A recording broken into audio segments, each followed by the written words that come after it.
Good evening. If you could please ensure that your phones are on silent, just to get started, that would be great. Thank you. So we have already presented tobacco to our speakers for this evening as an invitation to share their wisdom and to relay our intention of gratitude to learn from them today.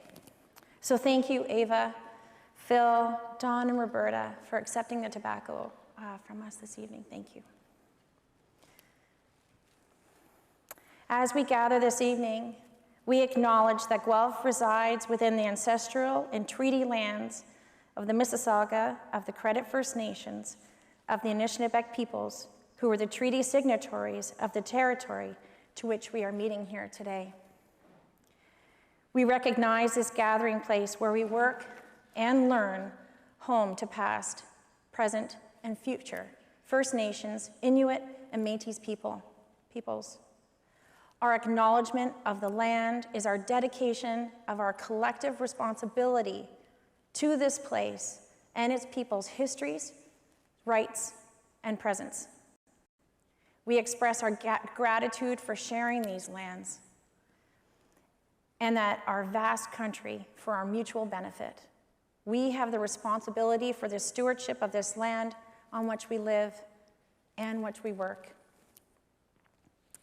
My name is Tracy Curtis. I am a Rotarian and a proud member of our Indigenous committee that has put together this event this evening with the City of Guelph. So first of all, I'd like to thank the Rotary Club of Guelph and the City of Guelph for putting together this event as it is so critical for us all to be here today. Just a couple little housekeeping items to start. And that is, we all know our COVID rules, I think, but just to remain with your masks on, give proper distance, with social distance. And we really want you to take time to see the displays outside. So please do so before. We're going to do a little stretch break in between and also after the event. It's really important that we take a look to see the displays out there. So when you do so, just give lots of distance between each other. There will be a question and answer period at the very end of the event. A little different because, of course, again, we're in this beautiful COVID place that you can text my cell phone, which I'm going to have. So you can just text your questions out to the cell phone. We are going to do a live question and answer with all four of our speakers. And so you can do that. And also, I also want to send out a big thanks to the people that are live streaming in tonight. There is a lot of people that are live streaming. So if you are, you can also please text my cell phone and we'll make sure that your questions get answered. So I have the pleasure to introduce to you Liz Sandals. Our club is blessed to have Liz Sandals as a member. Liz is on our Indigenous committee. Her gentle guidance is so appreciated and vital to our community. Liz is a former trustee for 15 years, a former MPP for 15 years, a past Minister of Education, and a president of our Treasury Board. So Liz, I'd like to have you please come up and introduce our first speaker. Thank you.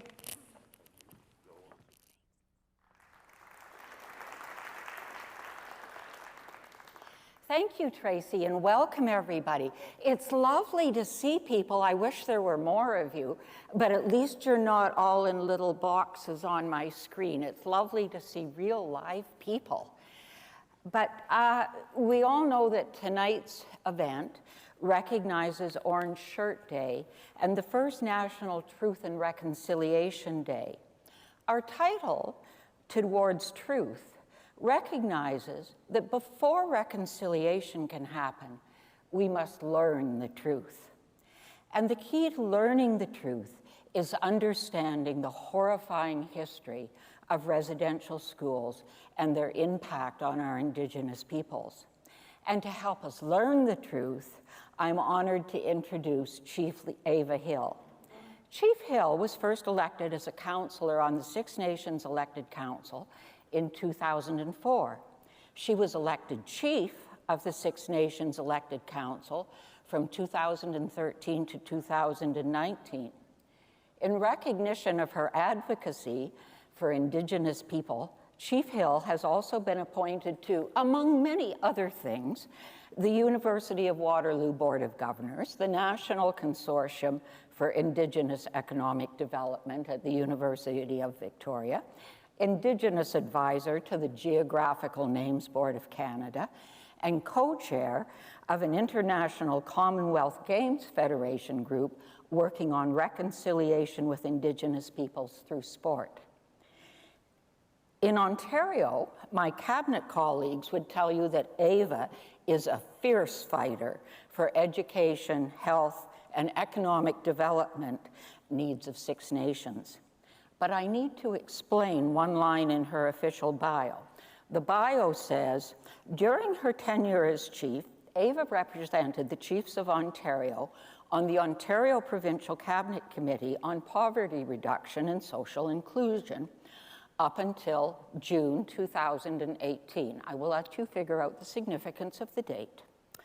Now, what you need to know is that cabinet committees are made up of cabinet ministers.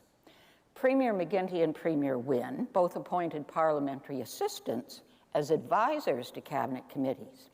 But when Premier Wynne appointed Chief Hill to serve on a cabinet committee, Ava became, as far as I can figure out, the first and only chief ever to serve on an Ontario cabinet committee.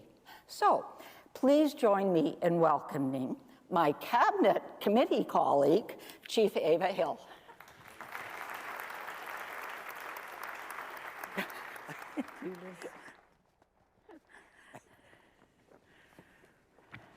Sego, yoho haji nyangats. And thank you, Liz, my dear good friend Liz, for the fine introduction. It sure was fun sitting there with the rest of those cabinet ministers. That was, one of the highlights of my career. And I want to thank the Rotary Club as well for inviting me to speak today. Every time I've had the chance to speak, I've always said that education is so important. And I'm glad that you are taking the time to learn more about us as Haudenosaunee and Indigenous people and what our issues and our rights and our concerns are. In light of the upcoming Truth and Reconciliation Day, also known as Orange Shirt Day, I want to talk about the residential schools. We also have some special guests tonight, 2 residential school survivors who will speak after me, and we have our land rights expert, Phil Montour, who will talk about the continuing Six Nations land rights struggles.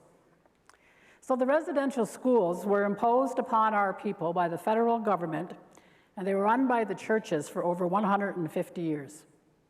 And in 1920, Duncan Campbell Scott, who was the then Deputy Minister of Indian Affairs, stated, and I quote, "I want to get rid of the Indian problem.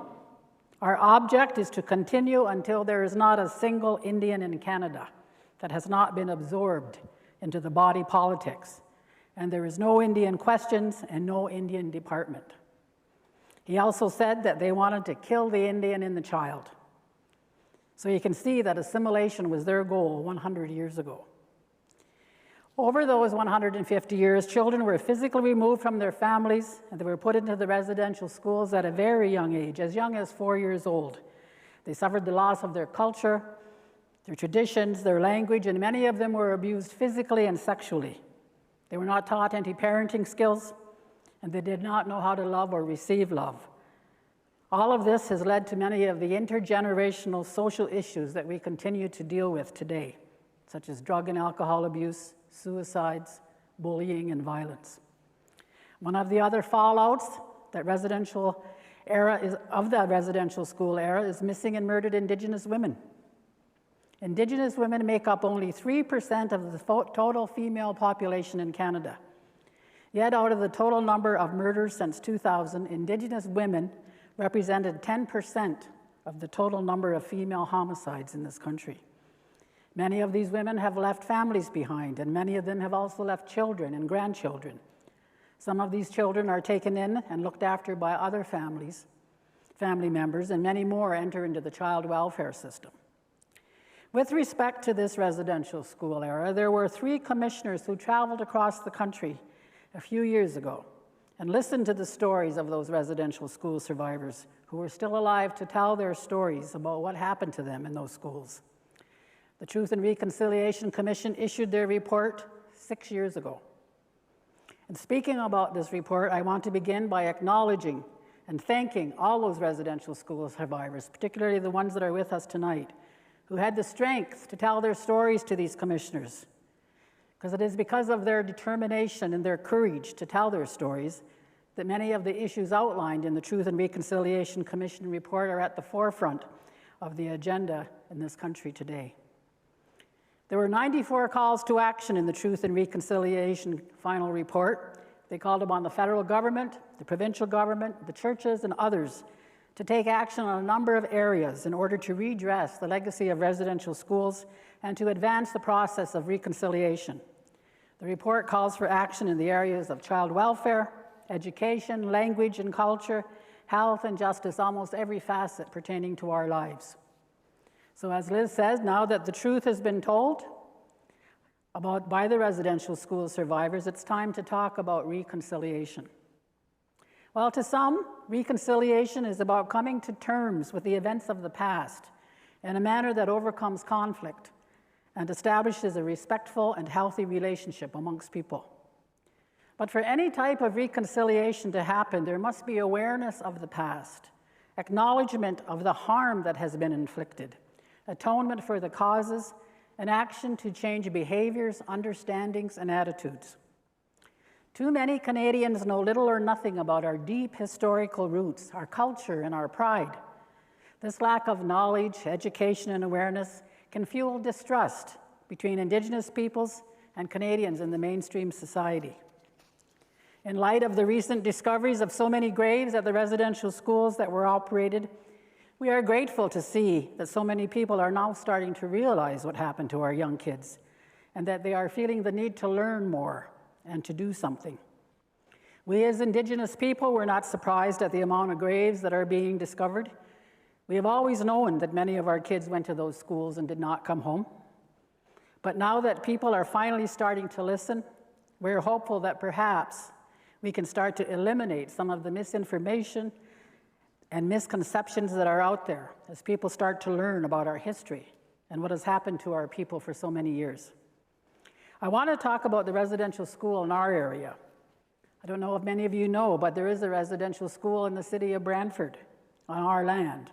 It was called the Mohawk Institute, but we also called it the mush hole because of the awful tasting porridge or mush that the kids were fed every day. That school was open for over 150 years and was run by the Anglican Church. The building itself is considered an asset of Six Nations, and it was in much disrepair. Because it was in such disrepair, the staff at Woodland Cultural Centre, who look after the maintenance of that building, came to the elected council when I was chief and asked us what did we want done with it. Did we want it torn down? Did we want it repaired? And we tasked them to go and ask the community members, particularly those residential school survivors who were still alive, to see what they wanted done. Some, of course, wanted it burned to the ground because of the abuse they had suffered there. But the overwhelming majority said that they wanted it repaired and saved.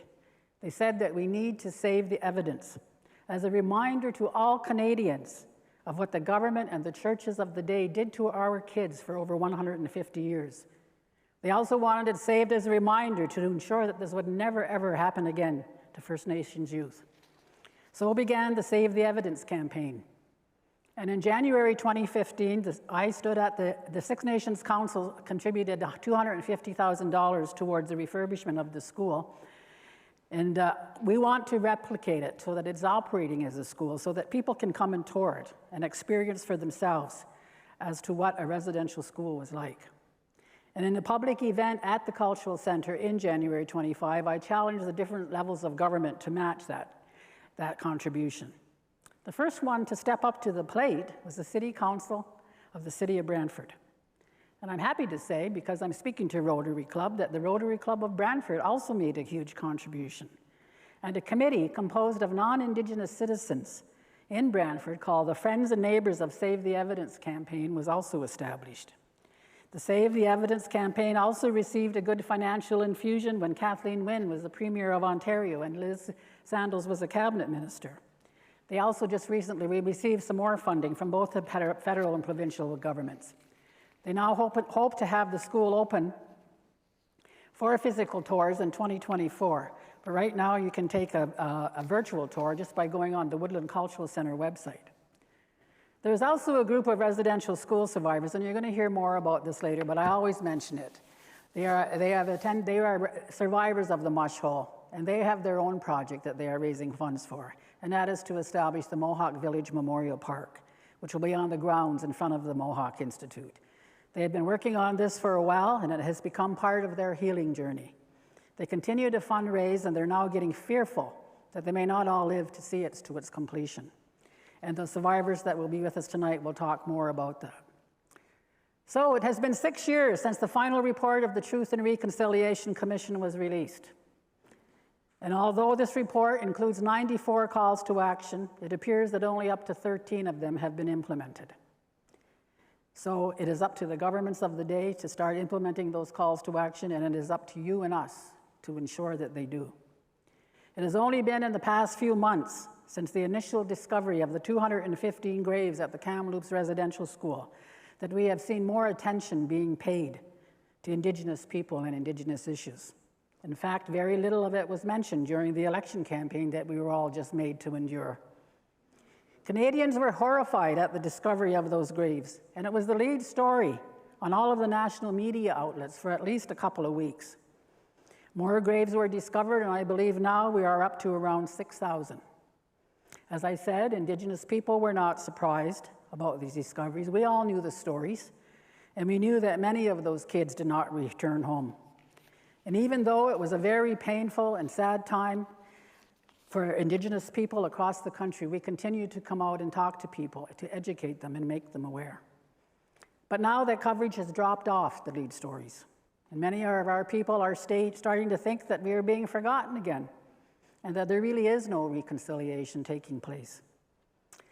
When I started to speak, I said that it is so important that people in mainstream Canada take the time to educate themselves and make themselves more aware of who we are as Indigenous people. We have very rich cultures and histories, and we are very proud people who are happy to share our culture. Because it is through education and awareness that perhaps the stereotypes and the misconceptions that exist throughout the world will be challenged and ultimately eliminated. Because to build for the future, we need to learn from the past. And together, we must all do more than just talk about reconciliation. We must learn to practice reconciliation in our everyday lives, within ourselves, in our families, in our communities, our governments, our places of worship, our schools, and our workplaces. Reconciliation must inspire Indigenous and non-Indigenous people to transform Canadian society so that our children and our grandchildren can live together in dignity, peace, and prosperity on these lands that we now share. I would also ask that you, just talk about the residential school survivors. I want to say that we were lucky enough when we initially started doing this. Liz had approached me to speak, and I brought Phil. I said that it was important that Phil come to speak because of the history of our land rights struggle. That is important as well. And then I thought, it's important to hear, as we begin this week of reconciliation, truth and reconciliation, leading up to Orange Shirt Day on 30, that we hear from some of the residential school survivors. And so I reached out to two of the survivors from the mush hole. And I was so glad that they were both able to come here, and the Mohawk Village Memorial Park is part of their healing journey. I've always been a big supporter of their work that they're doing, and I'm happy to say that we've got two survivors here tonight who are going to join you and tell you their stories. I'm going to introduce them now and ask them to start making their way. Roberta, they're sisters. They're both sisters. They were in the mush hole at the same time. Roberta Hill and her sister Dawn Hill. They're both from Six Nations. Roberta is the first one. Roberta is a nurse. She went on to go on and become a nurse, now retired. And Dawn is a teacher. They're just going to sit over here and talk. Dawn is a teacher, and they're going to sit and tell, and I think it's so important that you hear firsthand from the survivors as to what they went through when they were taken into those schools. So it's my pleasure to introduce both Roberta and Don. They're going to talk about their experiences at the residential school. And towards the end of their presentation, they're going to talk and show you a small video about the Mohawk Village Memorial Park, which is such a big, big part of their healing journey. So thank you very much, Nyawa, for listening to me, and I am so glad that you've come out to learn more about us as the Indigenous people. Nyawa.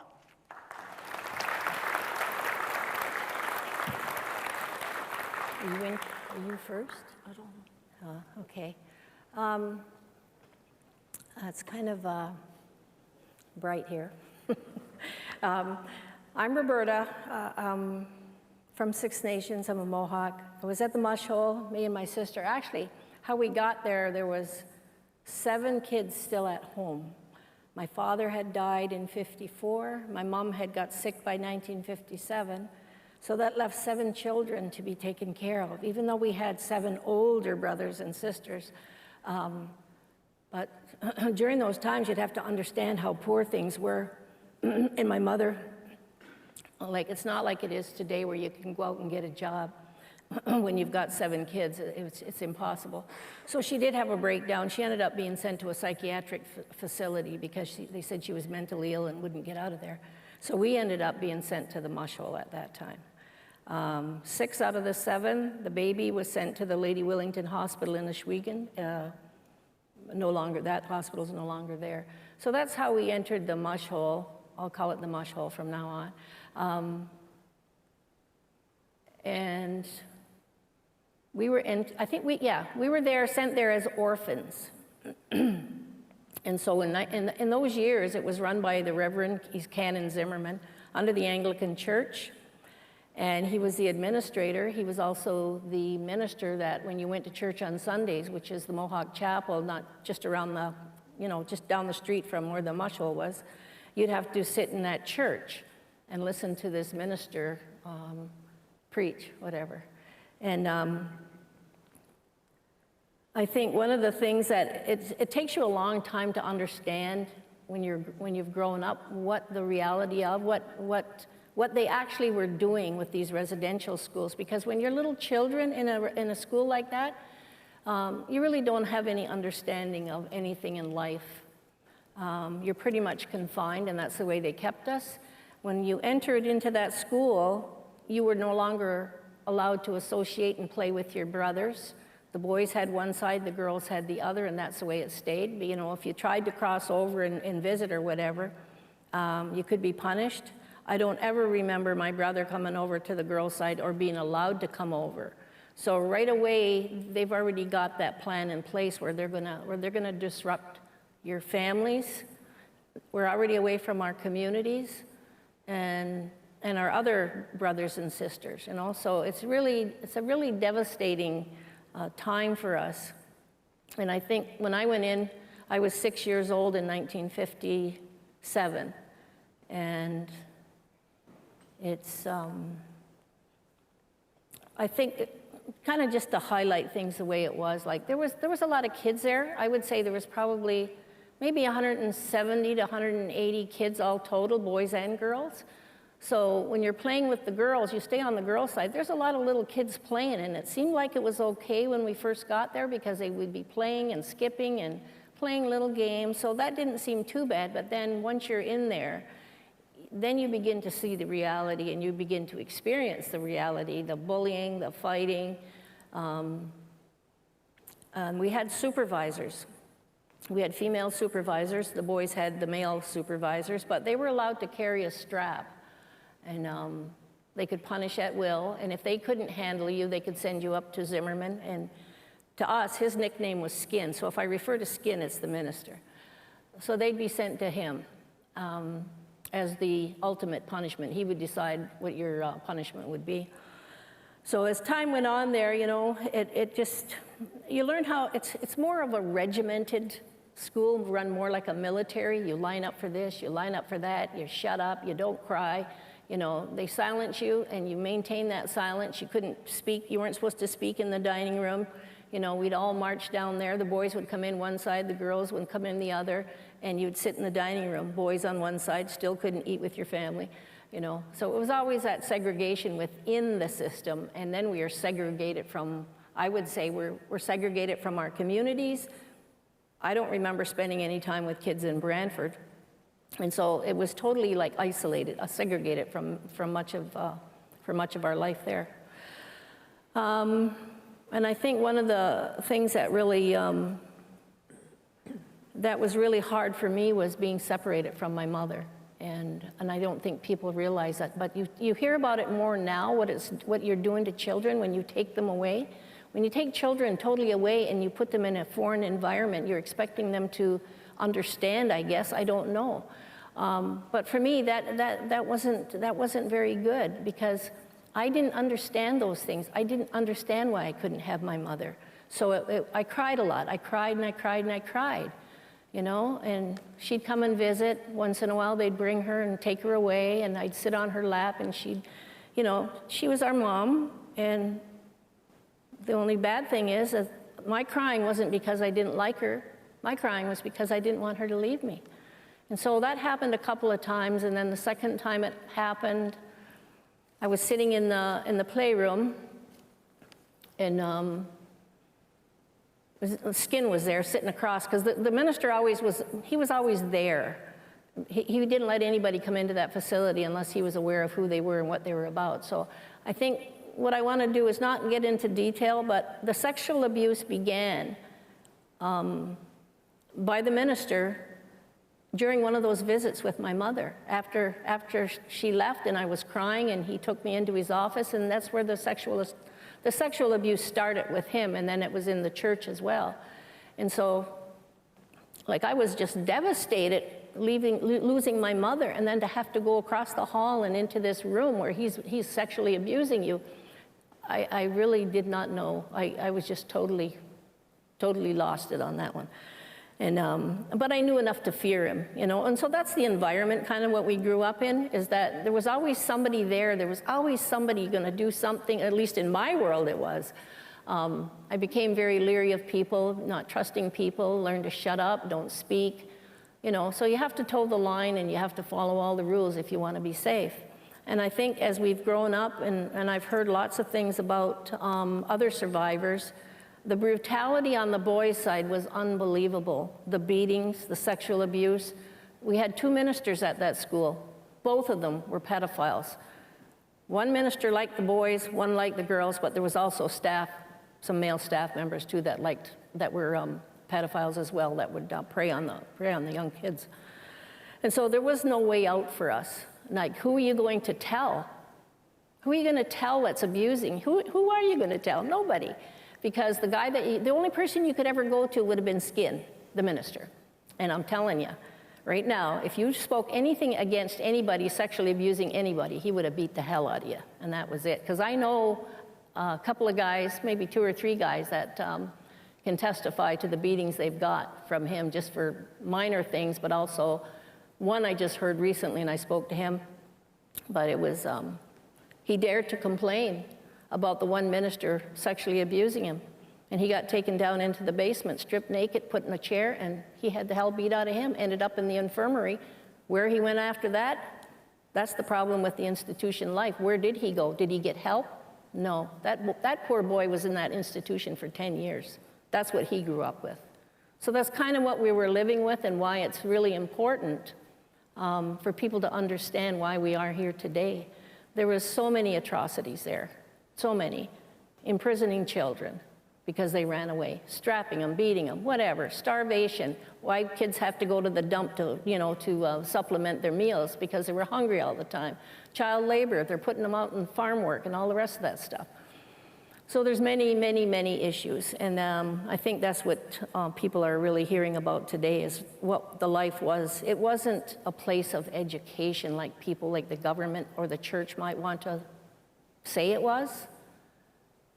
That's good propaganda, I guess, but that's not the reality.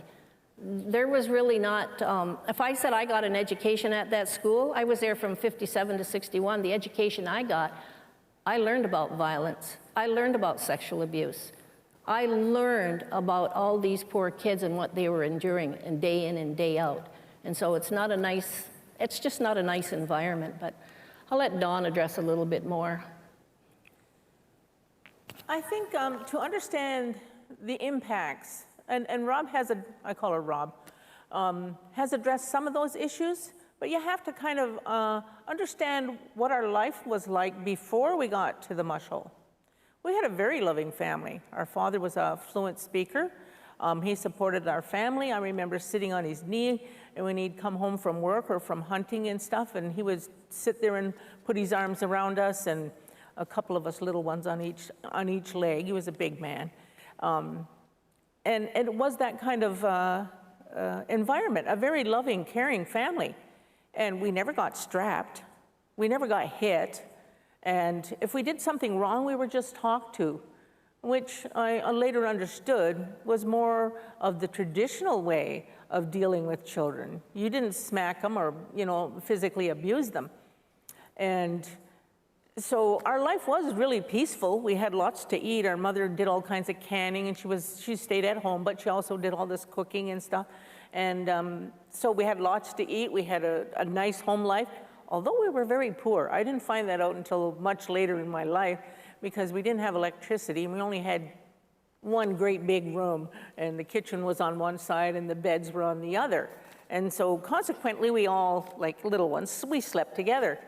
So that wasn't anything different. And then when our lives changed, when our father passed away and then our mother had a nervous breakdown, I guess our older sister, she had just gotten married, had a couple of kids. She tried to take all of us in, but like 7 more kids in your family wasn't going to happen. So she placed us in the mush hole. And I think the first thing that happened was, like our older sister, she was sent upstairs to where the big kids were. And I don't remember I think the little one, she would only been 5. She was sent up with our older sister. And then Rob and I were escorted into the dorm. It was kind of late at night. It was kind of dark and scary. Kind of looking at you guys out there, it's dark and scary because we can't see you. But anyway, so they said to me, you sleep here. I mean, remember, I'm 7, she's 6. So I jumped in that bed and she said to Rob, you sleep over there. And so she left. And the lights are all off and it's kind of dark. And Rob got scared and she says, can I come and sleep with you? And remember, this is no different from home. I didn't think it was any different, so I flipped back my covers and said, come on in. So she comes and lays down with me, and we're kind of looking around this scary room and, dark, and we don't know any of these kids. We just see a whole big room full of bunk beds and kids. And so the officer comes back. We were supposed to call them house mothers. I never did. I always thought of them as officers. Anyway, so she comes in and she says, what are you 3 doing over there? I heard you talking. Get down here. Those 3 little ones, they come down and they're standing in front of her and they're starting to cry. And this is kind of, what are they crying for? Like nothing's happened to them yet. Why are they crying? What's going to happen? And then she looks in our direction and she says, and what are you 2 doing in that bed? Get out here. Just in that really mean, cross voice. And so Rob and I had to go and line up. And we ended up getting this strap on this great big leather belt with this, a big leather belt, thick, hard. And then we had welts on our arms from here to our fingertips, because she strapped us, not nicely either, on each hand 3 times. So that was our introduction then to the life that we've been thrown into. And so we knew that we couldn't sleep together anymore. That was the start of kind of like the violence, because we always got the strap for either talking, getting out of line, doing something you shouldn't have. Well, we didn't see it. We just thought we were being kids, but I guess other people saw it as something different. But then again, in the playroom, I mean, it did have some nice times. Like Rob said, we were skipping, or we played jacks and stuff like that, or round games sometimes. But there was that other side where I got myself caught in that. Well, I didn't really get myself caught in it, but I was pushed into a ring of girls, and all the girls would be around. So the officer wasn't there, because it probably wouldn't have happened if she had been there supervising us like she should have been. And there was another little girl pushed in on the other side, and we had to fight. They told us we had to fight. I didn't want to fight that little girl, and I'm sure she didn't want to fight me. But if we didn't fight, they just pushed us together until we crashed into each other until we did fight, which we did. And I know I hit her and she hit me. And it was kind of like entertainment to everybody. And that happened to me twice. I had made a couple of friends there. And so we kind of watched each other's back as we got a little older. And but I did get caught once more in that kind of a circle and had to fight again. But by nature, I wasn't a fighter. I think most kids weren't. But when you have that, always having that fear behind you, you become very cautious, very fearful. And I always wondered why there was nobody watching us for that. You know, like, oh, that reminds me. They never called us by our names either. They called us by a number. I still know my number. I know her number, 54 and 34. And I know my other friend's number was 49 because they didn't come and say, Dawn, come here. They said, number 54, come here. And so you learned what your number was. And also your number was in all your clothes and stuff like that. Your shoes, your socks, your underwear, your hat, everything. And so it became very impersonal. It's kind of like taking away your identity to be not called Dawn, you know, but kids are kids. And so when we were left to our own devices, we always found out who was who, where they came from, what reserve they were from, and all of that, and their families and stuff. So they didn't take that away from us. And as a matter of fact, I have a friend that I met at the Mush Hole when I was, 7? And we've been friends for almost 63 years or so. And she lives on a different reserve and has her family there. I'm the godmother to two of her boys. But we've kept in contact all these years. And she doesn't like to talk about the Mush Hole. She's a very quiet person. But, and there's a lot like her who don't want to relive that, who don't want to me, the first time I used to talk about my life there, I could get very emotional talking about it. But because I've done it so often, it kind of helped me. It helped me to get it off my chest, as the saying goes. Like, I don't feel as, I know there's lots of things that I should have known that I don't know. And because of that life there, and I have to talk about this before my time is up, it was the big impact for me was coming back to the reserve as an adult. I didn't know my language. I had no idea what the culture was like. I lived, after we left the Mush Hole, we went to a foster home north of Toronto and basically lived there until we were 18, and we were told at that time that we had to fend for ourselves, which was okay. I didn't really care. I mean, I loved school and I wanted to stay in school, but I knew I couldn't, or at least I suspected I couldn't. Nobody told me I could go on. And so I got a job in Toronto, and eventually I tried to come back to the reserve. But coming back, it was totally foreign to me. First of all, I didn't even know my own relatives, my cousins, aunts, uncles, anything. And so because I didn't grow up there, they didn't necessarily welcome you back or with open arms or anything. Oh, well, who are you? Well, who were your parents? Oh, yeah, I know your sister, or I know your brother, because they went back there. And I felt totally at a loss. And so I felt like I wasn't accepted. So I just decided that I was just going to leave. So I did leave. I got a job in Brantford, a nice paying job. And then I switched to, with the same company, I went to Winnipeg. With the same company, I moved to Edmonton. And then back, I think it was in 83 or 84, I finally came home and thought I'd try it again because I really wanted to know my family. I wanted to know her kids, my other sister's kids, all of those family connections. And so I did come back, and eventually I didn't know, first of all, I didn't know that I could have had an education back when I quit in when I graduated in grade 12 and got a job in Toronto. I didn't know that I could have gone on. That was part of the rights as a Native person. I didn't know that. There's lots of things I didn't know. And so when I was told when I came back, did you ever think about being a teacher? And I said, no, I don't think I could do that. So the principal and one of the other teachers said, well, there's an orientation in Thunder Bay at Lakehead. Why don't you go there for the summer? I had nothing else to do that day, and that's crazy because I just went because I had nothing else to do that summer.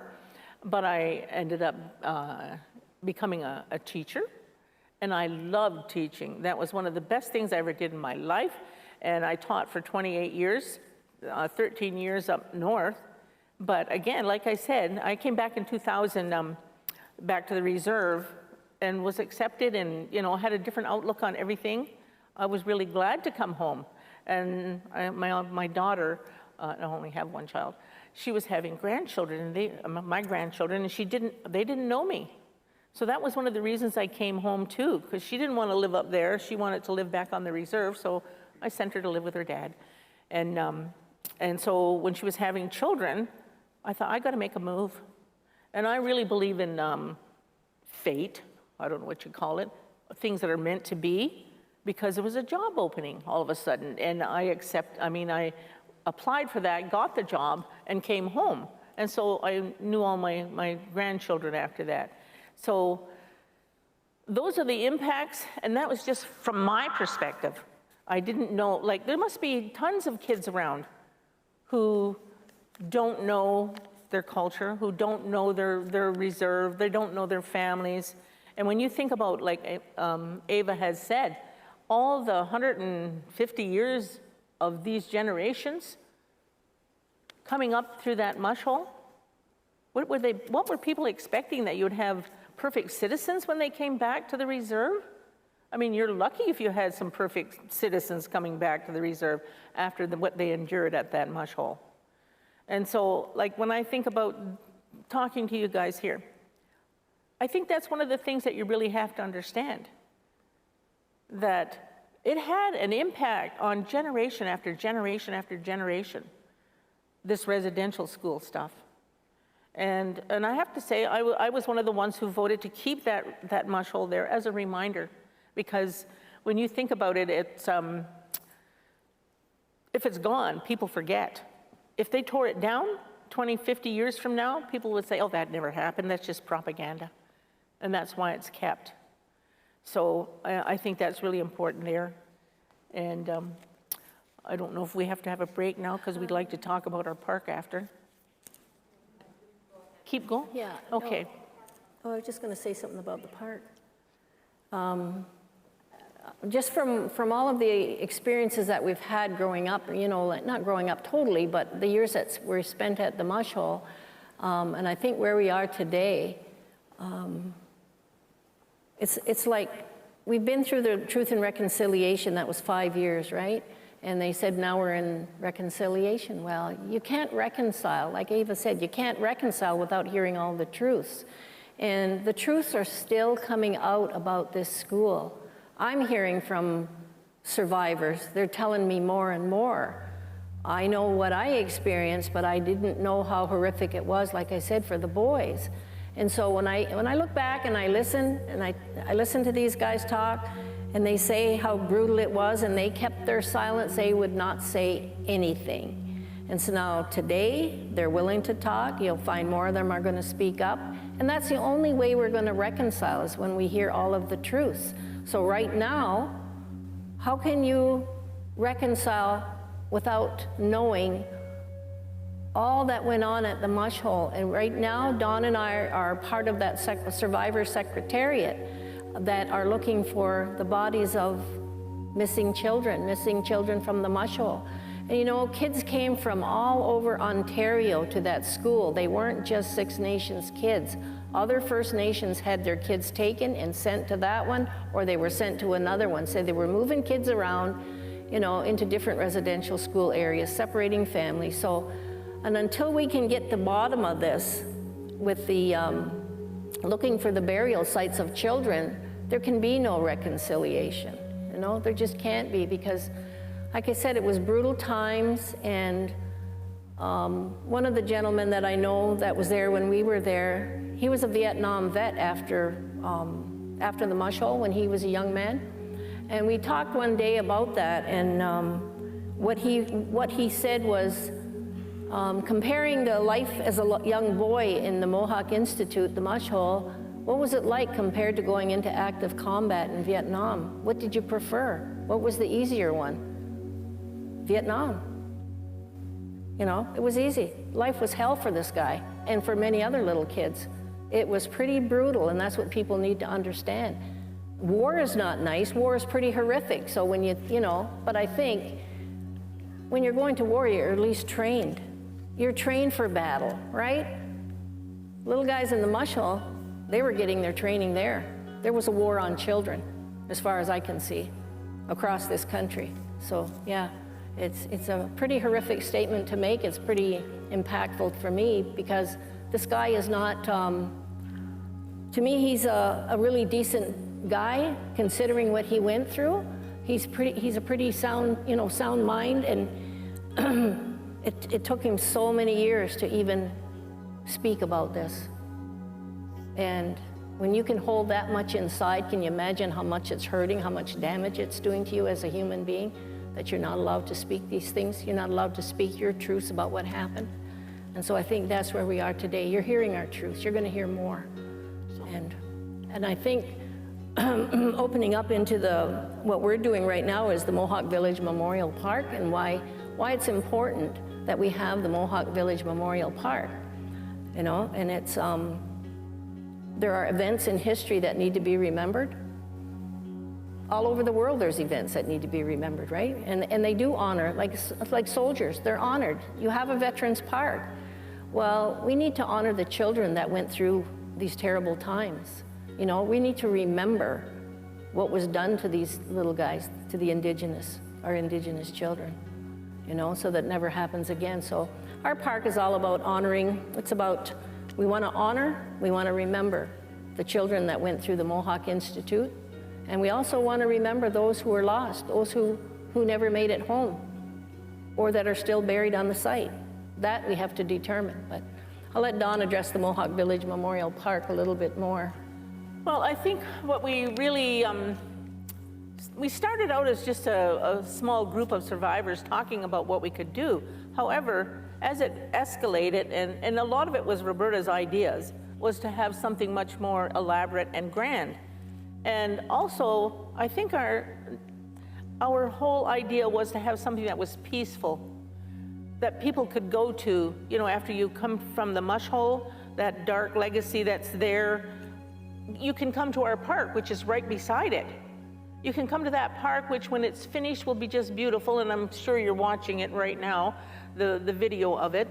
There will be a place where you can sit and relax, reflect, you know, just a place for peace and quiet, and you can have your families there. And it's not just for Six Nations, it's not just for survivors, it's for anybody who has a like mind.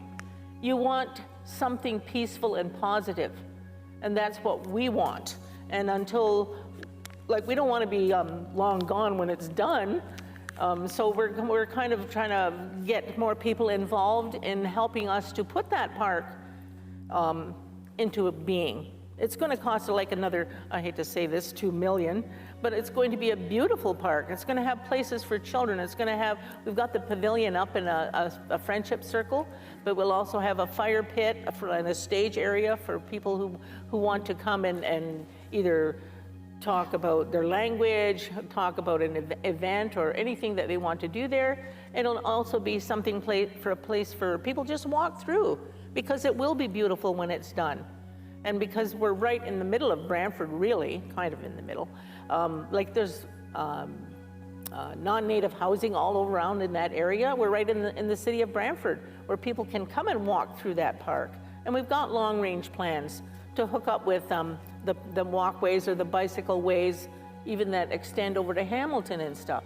So those are the things in the future for our younger generations to look forward to.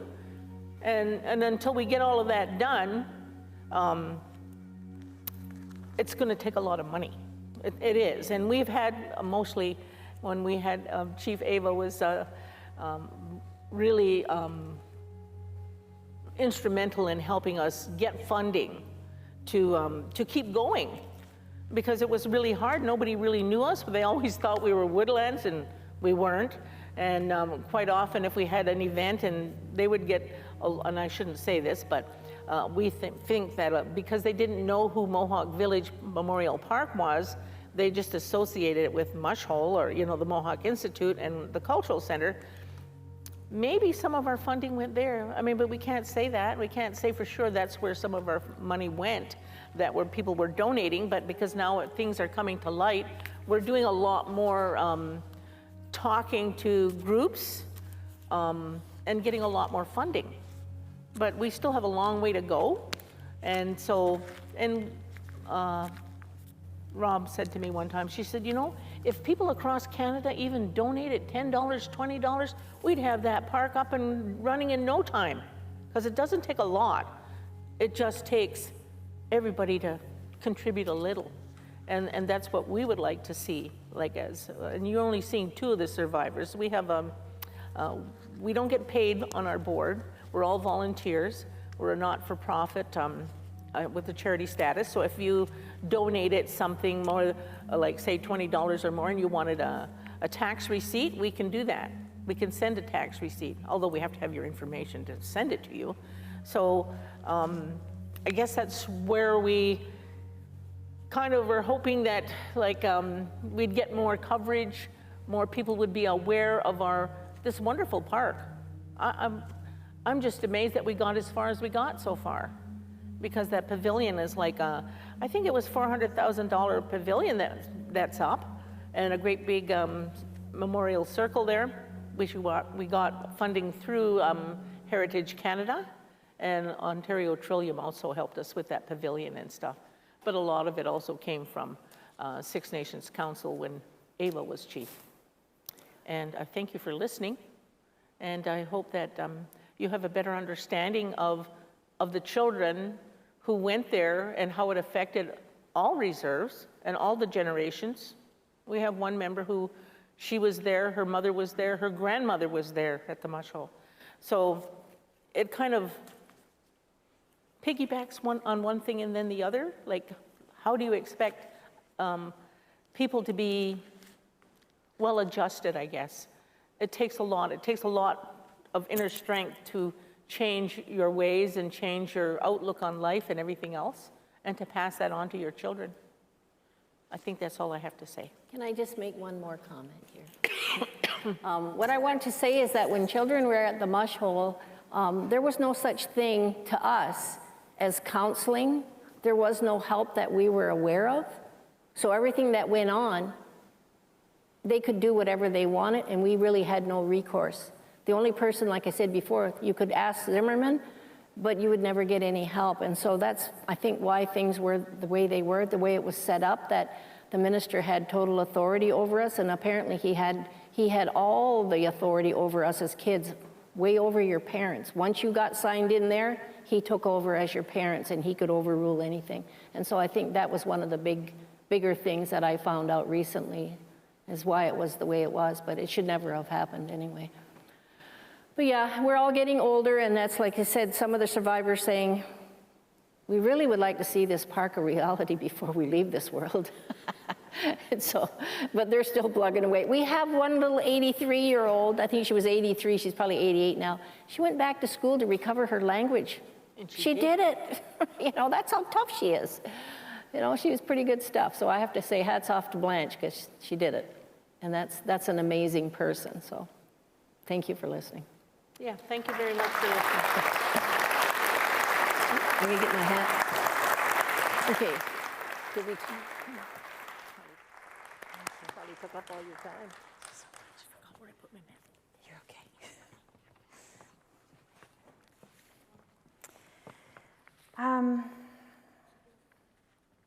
You know, I was actually looking on the internet the last couple of weeks just to see where we were with the number of children found. And you know, I couldn't find it because it was all buried within election and COVID information. And I just was so frustrated in my computer, in front of my computer. I kept looking and looking and looking, and I cannot find the number of children found so far.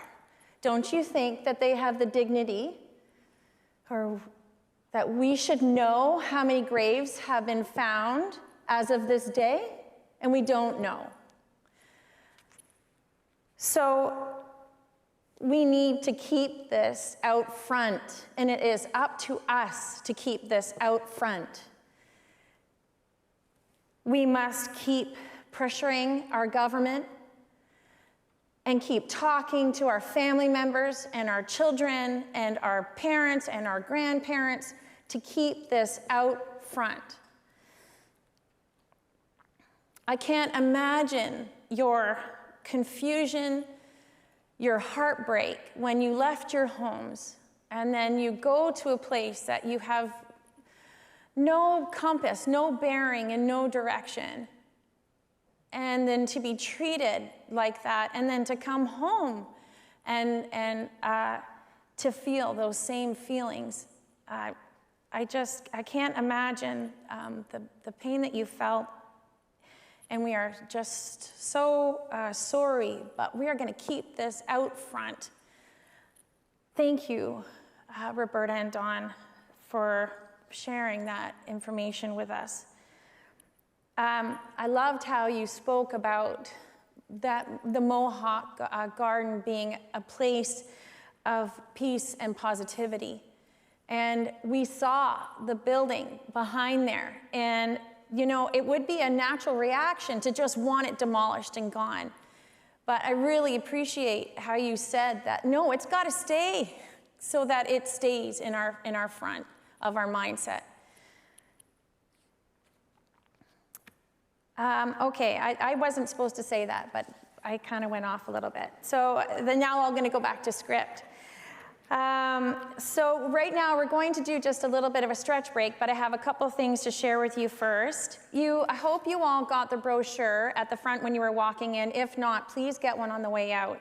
So this event started, you know, we were thrilled to hear that there was going to be a Truth and Reconciliation, not a holiday, but a day that is a Truth and Reconciliation Day.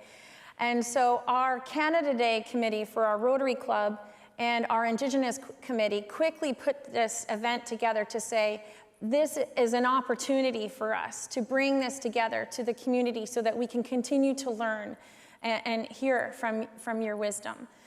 And so this event was pulled together very quickly by a tremendous, amazing amount of dedicated people. And so this is just one part of our event, which is the event this evening. But we also have a film festival at the Bookshelf Cafe. And so we have 3 movies being featured, all up and coming in the week. We had Beans, but it's actually all sold out. But we have Doctrine of Discovery on September 30th and October 3rd. There's still tickets, but it's free. And The Body Remembers When the World Broke Open, also October 1st and October 3rd. So please check that out and not buy your tickets, but also the donations are all going to the Mohawk Village Memorial Park. So, you know, when you secure your seat, put in a donation there, and 100% of the proceeds will go to the Memorial Park. So the third part of the event that we created was, this is a wonderful book. It's called Towards Braiding. It's also going to be on the way out. This is actually free for you. We initially, when we were working on our Canada Day on July 1st last year, we had actually bought 500 copies of this, and we were going to give these out, actually selling it as part of a fundraising package. And the donations at that time were going to our Indigenous committee. And so we had bought the books. We had a great fundraiser idea planned. And then when the initial graves were found, we actually put a pause on the fundraiser. So we had these books. We went to the city of Guelph. They were incredible. They actually purchased the books. So Rotary Club of Guelph weren't out of the funds. So now these are City of Guelph, and they're actually dispersing them amongst the community. So this was sponsored by the Music-Geddes Foundation and written by Elwood Jimmy, Vanessa Andriotti, and Sharon Stein. And so please pick up your copy on the way out. So this event was three parts: a book to read at home, share it with your family, 2, the film festival, and 3, the speaker series. So donations for this evening. So you're going to see the barcode in your program. You can just click on that and donate. But I know also they brought a donation box, and so please visit the display. And there's a donation box that you can put cash in, or you can go direct to their website, but 100% of the proceeds go either way. So this deserves to be completed, and you to walk through it with your children and grandchildren. And we're going to do our part to hopefully get that done and keep spreading the word about the Mohawk Village Memorial Park, because it deserves to be just so.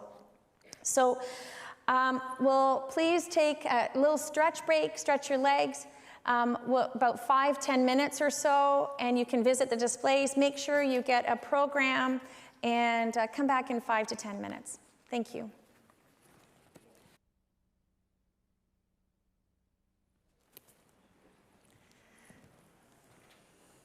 Welcome back. So you see my number on the screen there. So I've already got a couple of questions. So if you have questions, please text it, and then we'll leave all the questions to the end. So I'd like to welcome Liz back to the stage, if I could, please. Hope you all had an opportunity to visit and look at the information outside there. Thank you.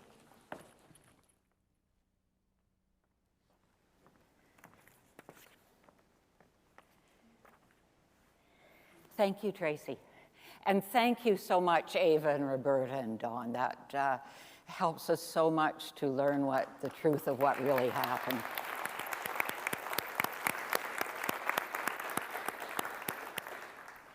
The second element in learning the truth is to understand the history of treaties and land rights in Canada. And we're fortunate tonight to be able to learn from Phil Montour, the foremost expert on the Haldimand Treaty of 1784. And some of you who are out in the lobby were probably having a look at the map of the Haldimand Tract, so-called Haldimand Tract, the 6 miles on each side of the Grand River from Lake Erie to its source.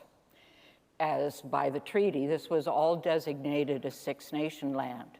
So Kitchener, Elora, Fergus, if you were looking at the map, are in the tract. Guelph is not. We're adjacent to the Speed River, not the actual main branch of the Grand River. Phil is Mohawk from the Six Nations of Grand River, and from 1975 to July 2002, he was director of the Land Claims Research Office at Six Nation. Phil developed and supervised a long-term research program into the history of the Haldimand Tract lands. Phil was the principal architect of the ongoing 1995 litigation against Canada and Ontario to provide an accounting for all the Six Nations land, resources, and assets theoretically held and managed on Six Nations' behalf by the Crown. And I'm sure Phil will have something to say about the theoretically part of that statement. In 2002, Phil established his own company, Native Lands Limited, to use his expertise to study and develop land tenure and land rights for Indigenous peoples in Canada, the US, and Central America. So please join me in welcoming Phil Montour.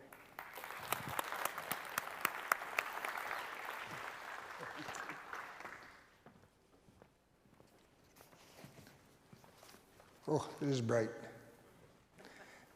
Well, Sego, I'm very pleased to be here. I'll give you a bit of our history on these matters, but I'm very humbled following previous speakers. It's very personal, and actually my daughter, she's the director of the Woodland Cultural Center and works closely with these fine ladies, and it's very emotional. So I'll just leave it at that. But I'm going to tell you about our history. This usually takes 3 days, so we're going to wrap up 280 years of history real quickly here. There we go.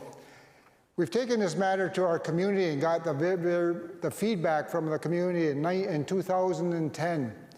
And basically, this is a synopsis of what our community is expecting from moving forward with our relationships with Canada, with Ontario, and with our neighbors. It's based on the principles of the two-row wampum is our relationship, where we're supposed to respect each other's governance, each other's laws, each other's principles. We're supposed to travel down the river together, never trying to outpace each other, never trying to overpower each other. And the non-native's supposed to stay in his canoe, run his rules, his regulations, his laws, his ship, and we're to stay in our canoe and handle our laws, our rules, our regulations, and we weren't to interfere with each other. Well, the first one was done in 1613, and Great Britain was jealous of our relationship. That's the 1613 was with the Dutch, and the British sought one in 1664, which is similar. And that's a relationship, how we see it with the Crown today, is how it should be. And a lot of our subsequent treaties are moving forward based on these various principles of peace, friendship, and respect with each other. Throughout this territory, in southern Ontario and down to the Susquehannas in Pennsylvania, New York State, are very much of the Iroquois lands. So a lot had to do with the fur trade. We did war with the Hurons in the north because they sided with the French, and we were allies of Great Britain. We had treaties with them, as it said in 1664. And there were treaties based on support for each other.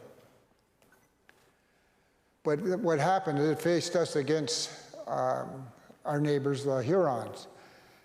And in 1701, we agreed that we would place our lands, it's called the Nan-Fram Treaty, or the Treaty of Fort Albany, where we signed an area of 400 miles by 800 miles, where we would let the king place his castles upon our lands to protect it from further invasion by the French.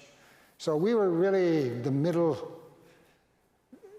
decisive power during the war eras of this time period. So then we had the treaties that really covered that area, called our beaver hunting grounds. And it was a vast area. As I mentioned, we had that area, and following up, the American Revolution started. And it was quite a very, it divided our Confederacy, the 5 nations, because some of them said the decision was made, that is not our war. That is a war between the British and their subjects. And we were supposed to, 5 nations, were supposed to stay out of their ship, their rules, their regulations, and their wars. But we also had another treaty, and that treaty is known as the Silver Covenant Chain. And because we had this relationship with Great Britain, when they needed help, they were supposed to shake that chain, and we were supposed to come as their allies to help them. So we got caught in these 2 different worlds, and it really split the Confederacy. So many of the Mohawks and others, they sided with Great Britain, and others stayed out of it. And some sided with the revolutionaries. But when the treaty of Paris was signed in 1783, the 6 nations, this was when they divided up the imaginary line, Canada-US boundary line, which was on our lands. We felt betrayed. What right did Great Britain have to sign away lands, make a deal on our lands that we only give them the right to walk upon? And that was reported to the king, that we felt betrayed, because at that time period, although very badly beaten up by disease, by the wars through the American Revolution, we were still a power to be reckoned with. And the Great Britain wanted to keep us as their allies. So to compensate, Joseph Brant was a great leader. He was a military leader. He was not a political chief. But he was a very persuasive military leader of the 5 nations, and was up front and very strong, and made that fight on behalf of Great Britain. And actually it was us who basically stopped further invasion by the Americans. And we did again in the War of 1812. But to make up for having signed the Treaty of Paris on lands that was not theirs, the King issued to us the Haldimand Treaty, the Haldimand Proclamation of 1784, which promised us 6 miles deep on each side of the river. That's the Grand River extending from the Lake Erie to the proportion of the head of the said river, which them and their posterity are to enjoy forever. Those are key words. So here we are today in Ontario, surrounded by Toronto, Hamilton, areas of Kitchener, Waterloo, and a little out of the track is Guelph. Although you're in our 1701 treaty lands that we had with Great Britain, you're still within our treaty lands. But the Haldimand Proclamation was really laid out because we felt betrayed by Great Britain at that time period. So right from the get-go, at the source of the Grand River, is roughly 275,000 acres that did not get included because they cut off, I don't have a pointer, they cut off the boundary near Fergus, Ontario. Does this work? Too far away. Anyways, they cut it off near Fergus, Ontario. We all know the source of the Grand River goes up and further north. 275,000 acres. Then we have life leases in the Haldimand Tract. And they were conditional leases for the United Empire Loyalists who had married in with part of the Five Nations and who had come up with us. And because they had married in with the native part, they were given life leases. They were never able to transfer those lands to anyone else whomsoever. And these were issued actually by the government on our direction. The other thing I want to clarify to you, I started doing this research in 1975. A lot of this evidence and information was kept National Archives in Ottawa, Toronto Archives, New York State records, and even records over in Great Britain. These are all written government documents that are verifying this. So we actually are using their own documents against them in a court case that we started in 1995. So this is going to be a very interesting exercise. So when they send the agreements that these lands were never to be transferred to anyone else whomsoever, the simple question is, unless these guys are nearly 300 years old, how come we don't have this land? Blocks 1 to 4. From roughly Brant County up until Fergus, Ontario. There's large areas of land there that was mortgaged for 999 years. Because we wanted to share the land, we wanted people on there. And that was going to create a continual source of revenue for us for these long-term mortgages. You know, so there's roughly 303,907 acres that we should be getting a revenue stream for, and we're not. And in fact, many of those mortgages have not been paid off. So, you know, there's roughly 770 years left on those mortgages. Now, we should have been able to use revenues from this to pay for our education, our health care, safe drinking water. We're not in a housing crisis. These are the things that we're experiencing at home today in 2021. Daily we face it. I know Chief Hill is a major challenge to try and, everyone tries their best to meet the needs of our community, but it's damn near impossible.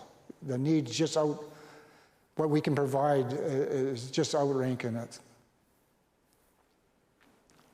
So those 4 agreements alone, if we had a revenue stream from that, you know, we would need nothing from anyone else. I'll just skip these because of the time. We have breakdowns on these, and actually more details are out on the booklets out there, and it's on the Six Nations Elective Council's website, a complete presentation. We have another area, Block 5, down near Dunnville, Ontario, 30,800 acres. The mortgage in Canada was told by the Department of Finance, reported to Parliament in October 16, 1909, that nothing was paid on Block 5 since 1853. That's for 30,800 acres. What happens when you don't pay your mortgage, people? So these are the challenges that we're faced with. And there's a lot of very innocent people there who know nothing about this history.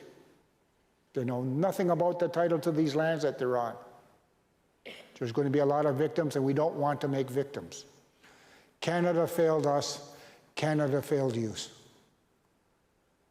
So how do we get through this together? That's the challenge we're faced with. And actually, we were in negotiations. Canada did make an offer for us. We'll pay you $113.65 an acre, take it or leave it. That was their answer.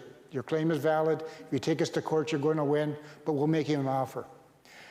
In fact, when we were in negotiations, to secure the mortgage that failed on the Block 5, the gentleman, Lord Selkirk, Earl of Selkirk, put up as collateral other lands.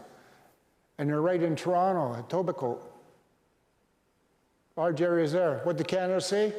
Maybe you should go after those people. That was their response. That was their response. You know, it's all history, there's all the documentation, it's all Canadian or Crown Canada's documents that we're using against them. Just up from Block 5 is another 19,000 acres. Same thing, mortgages failed. The problem we're faced with here, these are big. These records have been buried. Out of sight, out of mind. You know? It's like those lost children went through. But now they're going to be found. But these are factual. Another case, Welland Canal. The scheme was put in place to make the Grand River navigable. And to do that was to build a canal system down there, which would then be a feeder to what would be today's St. Lawrence Canal, the canal system of the St. Lawrence Seaway. And this was actually around St. Catharines area, the old Welland Canal. There was a feeder dam at Dunnville dug, and it raised the water level at Dunnville. In fact, the dam at Dunnville today is there. I'm sure the man who spoke to us from Cuga, he would know all this history. Well, it flooded 2,500 acres of our property. Canada says, yes, that's what happened. Yes, you were never paid for it. But we never got into resolve it.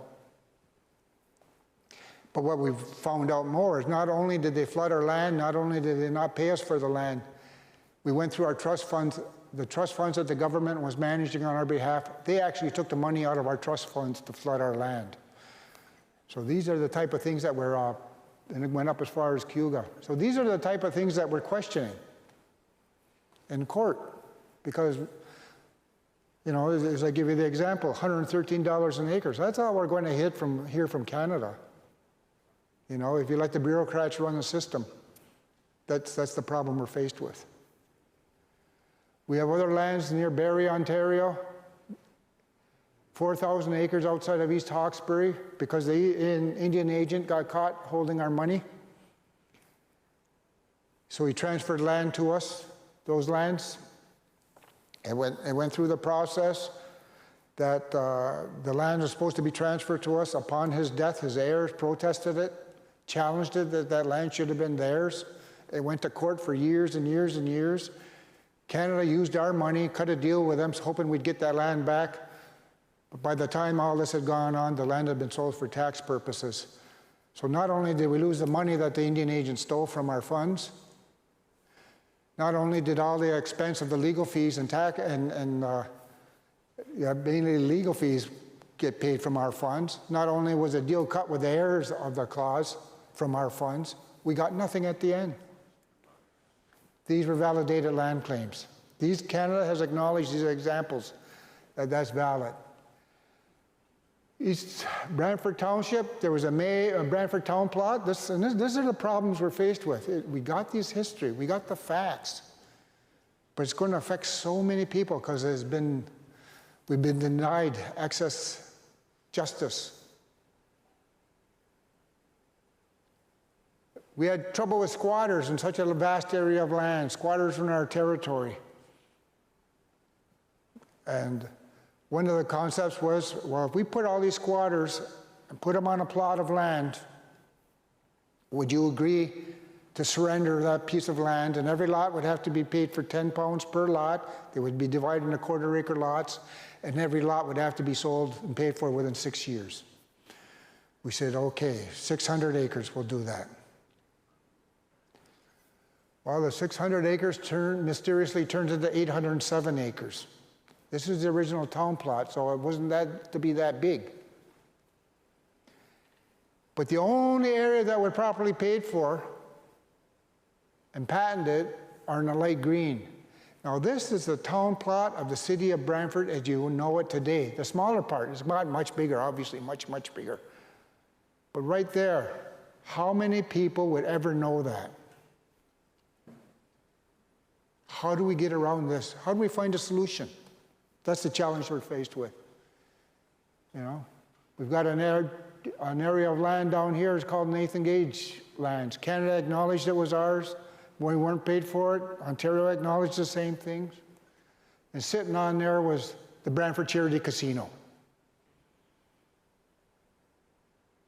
So when they went to privatize it, Six Nations, under the leadership of Chief Hill, we were going to challenge it in court.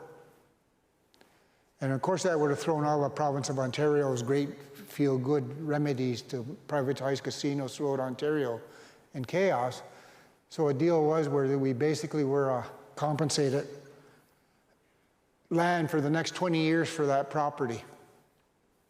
And that would be used as part going towards, after the 20 years, hopefully we'd have a settlement by then, because I doubt if I'll be around in 20 more years. But hopefully that thing will be resolved before the courts. But that would be a credit towards the payment of, towards their settlement.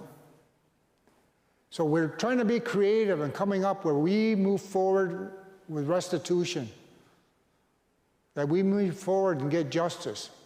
And how do we do that without hurting each other? Because making, two wrongs aren't going to make a right here.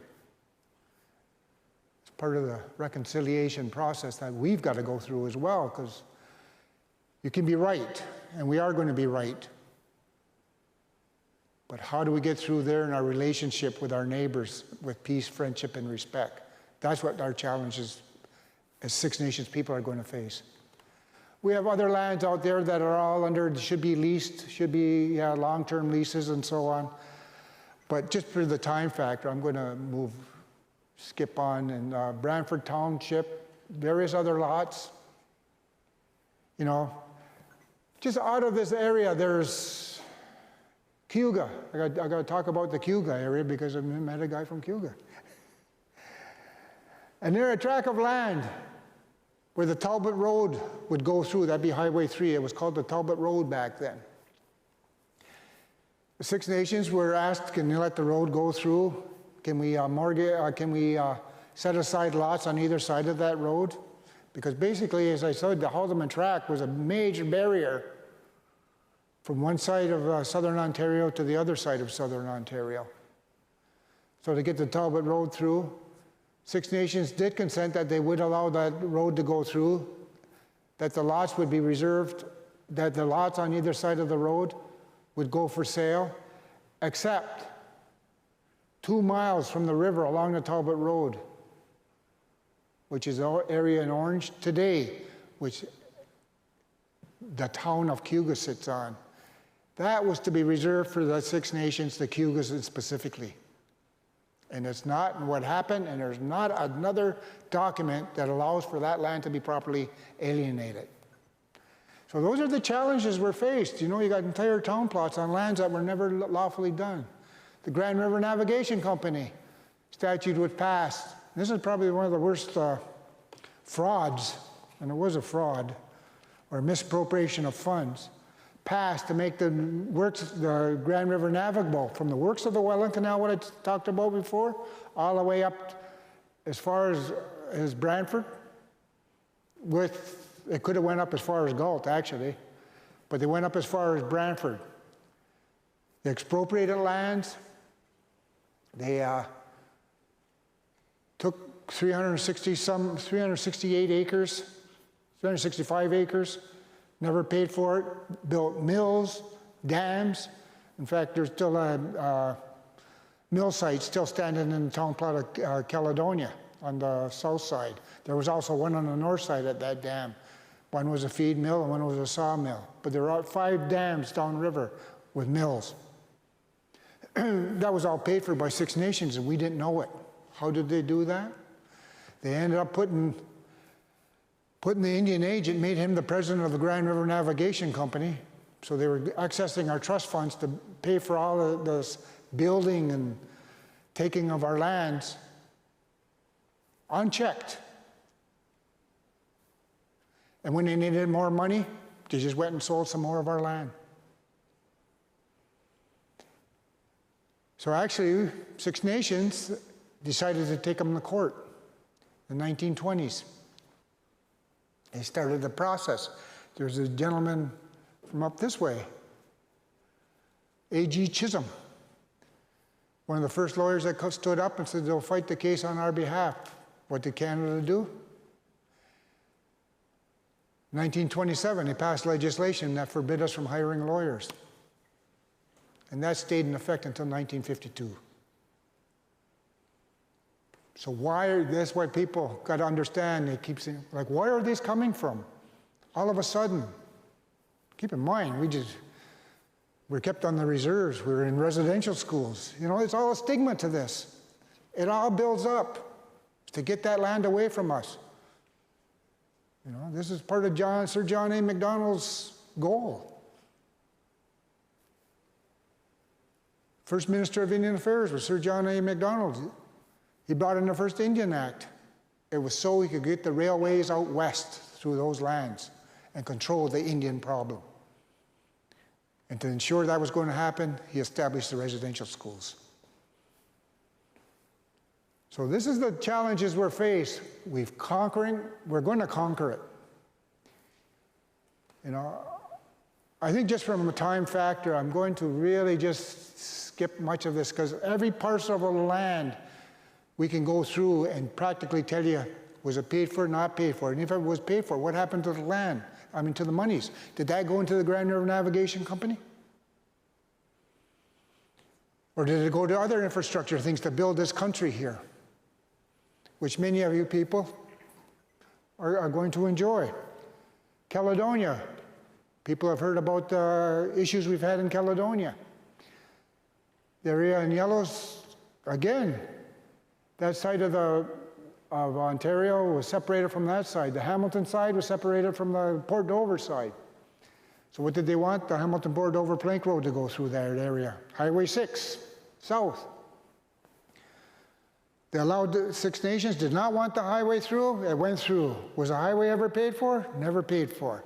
Ontario recognizes it, but they say they inherited that highway from Canada. And Canada says, well, that's not our fault. You took the highway, so you got to pay with the Indians. So we get caught ping-ponging back and forth. But the town plot, the lands along there, they wanted to actually sit down. We want to buy that land. Six Nations said no. They said no. So in 1835, the Six Nations, after constant pressure, said, we will agree to allow that land to be leased. And it was leased. 21-year periods with 7-year renewals. And the government was actually giving out government leases that was collecting money that was supposedly going into our trust funds. Very few of the dollars got into our trust funds. Because keep in mind, this is a time period the Grand River Navigation Company was going. Then all of a sudden, the leases quit and Crown patents were issued. There was never an agreement that those lands would be sold. And when people started developing that in 2006, people had said enough was enough, and that's when they stopped it in 2006. They had another one just when was it? I don't know what year it is. This summer. This summer, where they stopped another development. But even if you go through the original town plot of Caledonia, land's never paid for, not paid for. You know, we just go on, and it could be thousands and thousands of little land claims. But that's not what we want to deal with. We want to deal with a bigger picture. We have lands that were mortgaged. We have lands that were to be leased. We have lands that were never to be sold.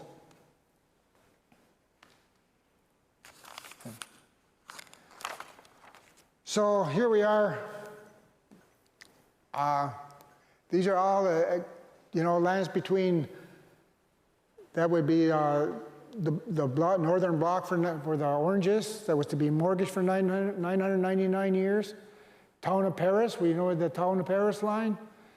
Go down another concession. There is not one document that addresses those lands. It's just nowhere land.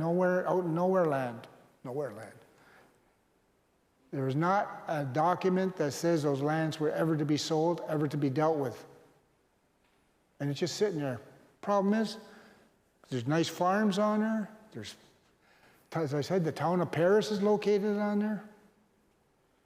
There's so many innocent people involved in these things where, again, the Crown failed us, the Crown failed you.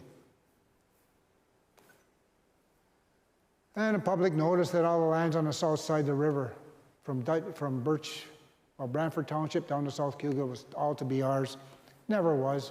We just got a small portion of that. So examples. Where was our money going? Upper Canada bank stock. Government debt. We're offsetting government debts. A lot of that, churches, bridges, government debts, war losses. These are records coming right from the documents in Ottawa that Indian Affairs, Crown Ontario is supposed to be keeping and managing these assets for the use and benefit of the Six Nations people. And these are exact government documents that we're revealing this from. Well and Canal Company, as I said, they flooded our lands. They took the money out of our trust funds to do it. Law Society of Upper Canada. I always like, I can't see. I always like where the lawyers in this room, where are they? Hope they enjoy it. Hope they enjoy their legal profession on our back. McGill College, it was bankrupt. It was bankrupt. They took our money to bail it out. We went and talked to McGill. How about can we make an arrangement where some Six Nations students, qualified, can go to McGill with an arrangement? Just, because we need engineers, doctors. I mean, they're high standards. They're excellent. Let's work on something about this debt. Where is the court? Where is the honor of McGill? Where's the honor of the Crown? Unfortunately, we couldn't make any grounds with them. But these are just examples of debts. Public works debts. Haldeman, Upper Canada Building Funds. It just went on and on. So we started a court case in 1995, and it's coming up. Well, we're hoping it'll be up next year. Ontario's playing games, Canada's playing games. Canada says, you're responsible, Ontario. Ontario says, you're responsible, Canada. We don't care. Let's sit down and work on a relationship where Six Nations can get justice.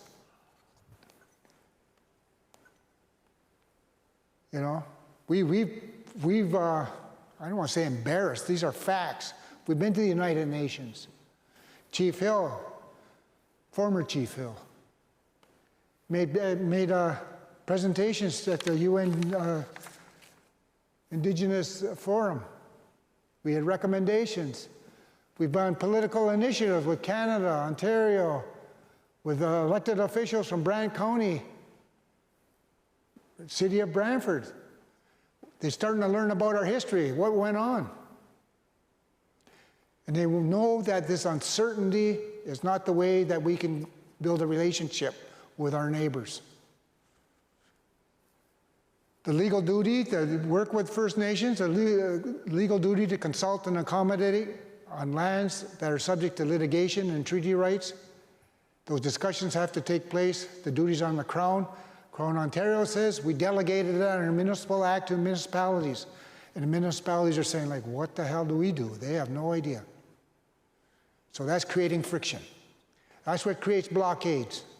That's what road closures. The younger people are said they've had enough. But we've got to get through this. You know, we tried it with Ontario. We were working with Ontario. There's outcomes. So we tried to set up negotiations. We have an MOU with Ontario and Canada. Then after the last provincial election, Ontario dropped out of the picture. So we're trying to work our best with Canada and work on our relationships. So there's key points. This is actually what I've taken to our community, this PowerPoint. So this is just internal stuff on how we're going to work for it. How are we going to get our education covered? Let's work on educations. Let's work on health care. Let's work on us getting safe, clean drinking water to our households. You know, things that a lot of people take for granted that we aren't. One of the speakers tonight has been using the well and knows it's contaminated, but we have no choices. So those are the kind of things that we want to get through and address in our community. And we need your help. You know, just various things that a lot of people would take for granted. And you know what? We could set this up right where we can work and get Six Nations people can get justice. And we can work out good arrangements with our neighbors. And we can actually set up a relationship where the money that was taken out of our trust funds and spent to build this country, and we actually get a return on that as an investment. Perhaps then a fraud never occurred to us, and we will get justice. I'll leave you with that. Noah.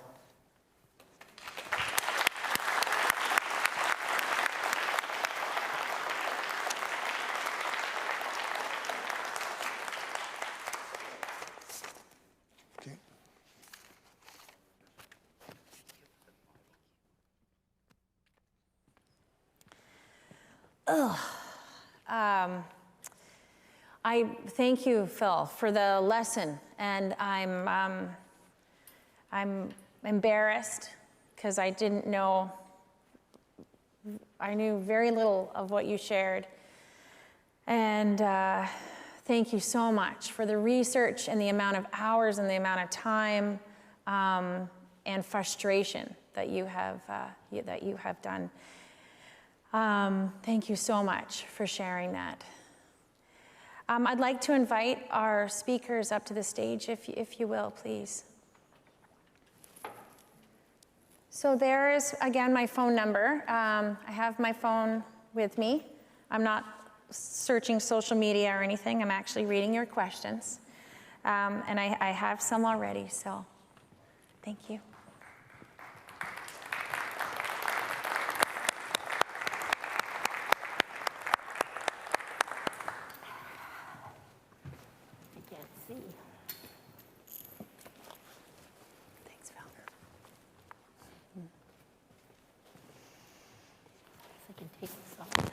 All right, our first question actually, Phil, is for you. What keeps you going in this face of relentless wrongdoing? And have you seen any progress? I guess I'm stubborn. No, actually, this is a history that we never knew, you know. I hated history in school. Oh man, I hated history. You wouldn't know it. But this is our history. It's something that was, you know, it's almost, it's like saving the evidence now. It's come out. You know, it's factual. Has there been progress? Oh yes. You know, there's been progress. It was talked, as I said, we had an interim arrangement with the Brantford Casino. Another thing I didn't touch about, when Chief Hill spoke at the United Nations, prior to that, one of our chiefs, Deskai, went to the League of Nations before the United Nations was established and tried to speak of our justice over there. And because he embarrassed Canada, he was never allowed back into Canada. And he ended up dying in the Tuscarora Reserve. just across the Niagara River. And he only came home after he died. So at least we made it back from the United Nations. Laws have changed. We can hire lawyers now. We have our own lawyers. We'll get there. But we've got the evidence, and that's what we're going forward with. We have scholars. We have, it's a mystery. It's amazing, not a mystery. It's amazing that we survived to be where we're at. We have a very strong and powerful history, and I want that to be talked about. After our court case, all of about 36,000 documents that we've used in our court case, I would love for that to be available for our curriculum. Yes. Our treaty relationships, I would like that to be in our schools. Yeah. I would like that to be for everybody. So if I can do that, then frustrating, yeah, it's worth it. Yeah, thank you. Phil, I have another question for you, actually. What would be your ideal outcome for the final agreement on the land claims? Well, like I just mentioned, that we'd have our relationship, our treaties would be honored. We'd be moving forward on the basis of peace, friendship, and respect. We'd have relationships with municipalities. We'd have renewed relationships with Canada and Ontario. We would not be their Indian problem. We would be their allies again, and moving forward and help building the country. Because it's a real trying time we have right now, but I think we're going to need everybody on moving forward. So here's a good point of starting. Let's start with the Native people and let's bring us back up. So. Thank you. I'm not sure who would like to answer this question, but we'll let you decide. Question, what are some ways that we as colonial settlers with history and ancestry help heal or support our First Nations brothers and sisters? I'm an art teacher here at Guelph at John F. Ross, and he wants to do more. I'll start, and if you Please. guys want to. That's often a question we get is, what can we do? That's often the question I get, and I think that tonight's event is a big start. I'm glad to see so many people come out and to learn, and I think that's what's important. As I mentioned when I was speaking, is that educating yourselves about our history, about the residential schools, about what happened to our people. And then it's led to, because of where we are, it's led to a lot of stereotyping and racism. We're still faced with racism. And I encourage people to, once you understand what happened to our land was basically stolen from us. Our kids were stolen from us and put in residential schools. And you need to understand that history. But you also need to understand the history of our cultures and how proud we are as Indigenous people. And I think that once we start doing that, that's the big part, is educating yourselves and passing it on to people. As I said, pass it on to everybody and encourage them to also do the same. And I think, and I commend Liz for reaching out to me and saying, can you come up and speak? Invite other speakers. If you belong to other organizations, other groups, I just mentioned to Robbie earlier, I said these things usually lead to spin-offs. I know that from experience, that we get invited to speak to other groups, and I always accept because I think it's so important to educate people. But the other thing you can do is visit our community. Six Nations is the largest populated First Nation in this country out of 633. And we're not that far from here. And you know that, you won't believe it or not, but there's people who live in the city of Brantford that don't think they can come on the reserve. People in the city of Hamilton who have taken us to court over different cases, instead of coming to the community and meeting with us and saying, can we talk about this? Visit the communities, come and get to know our people, and take part in our community events. We're always welcoming people. We have a huge powwow. Well, we didn't have it this year because of COVID, but we will. And we have a fall fair, Six Nations Fall Fair. Come out and get to know people and volunteer. We have an annual event on June 21st, which we call Solidarity Day, where everybody comes together, and we had a community barbecue. And we had volunteers who came from, they worked for Union Gas in Brantford. They came down and said, can we help? Can we do something? And so we put them all on the barbecues.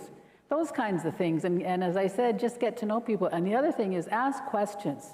People sometimes think that they can't ask questions because they think they might offend us. But explain that you're trying to learn and you're trying to understand. And you apologize if it's an offense, but you know, we're understanding. We want to educate people. And I think that's another thing, that you speak up and ask. And as I said, invite people to come and speak at your organizations. And also, these girls are doing their part. They're looking for sponsorships. They're looking for donations. And you know, like, come out and help. I'm committed to help them, and as much as I can. I'm not the chief anymore, but I'm still seem to be get inundated with speaking requests, and I'm always promoting them, and I'll continue to promote them because I know it's so important to them, and it's important to us as people. So, and the other thing you can do is, you know, with respect to the calls to action, the 94 calls to action, put pressure on your members of parliament. You know, that's a document. It's been 6 years.